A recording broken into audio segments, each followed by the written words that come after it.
ஐயோ! எஃப்ஜே நீங்க ஏன் போன வாரமே வரல எஃப்ஜே? ஓ காட்! எனக்கு ரொம்ப கஷ்டமா இருக்கு இப்போ. ச்சே நீங்க போன வாரமே வந்திருக்கலாம் தம்பி. நிஜமாவே சொல்றேன். ஐய்யய்யோ! Oh my god! நேத்து நைட் உட்காந்து புலம்புறாருங்க எஃப்ஜே வந்து சபரி கிட்ட. புலம்புறா சொல்ல முடியாது.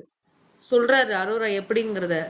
அவங்க எப்படி ட்விஸ்ட் பண்ணாங்க, எப்படி ட்விஸ்ட் பண்ணி பேக் ஏதோ சம்திங் சொன்னாங்கல்ல, ரிவர்ஸ் கேமோ ஏதோ சொன்னாருன்னு நெனைக்கிறேன். ரிவர்ஸ் கேம் விளையாடி எடுக்கட்டுமா, எடுக்கட்டுமான்னு சொல்லினால தான் வினோத் எடுத்தாருன்னு சொல்றாரு. ஏங்க இத தாங்க நாங்க போன வாரத்துலருந்து கத்திக்கிட்டு இருக்கோம். இந்த ஹோஸ்ட் கிட்ட.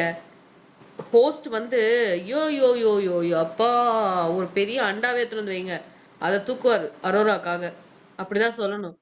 நான் அவ்ளோ கான்ல இருக்கேன். அந்த பெட்டி விஷயத்துல. ஒரு டைட்டில் வினர மாத்திருக்காங்கன்னா, ஐய்யய்யோ! அந்த பொண்ணு என்ன மாரி பொண்ணுடா யப்பா! யாரெல்லாம் வந்து அரோரா வந்து அத பண்ணல அப்படின்னு சொன்னீங்களோ, அவங்களுக்காகவே வந்து இன்டர்வியூன்றேன். ச்சே! ட்விட்டர்ல இருக்கு பாருங்க. ட்விட்டர்ல போய் பாருங்க. அ எஃப்ஜே வந்து சபரி கிட்ட சொல்லிக்கிட்டு இருக்காரு. இல்லன்னு சொன்னா, எடுக்கலன்னு சொன்னா.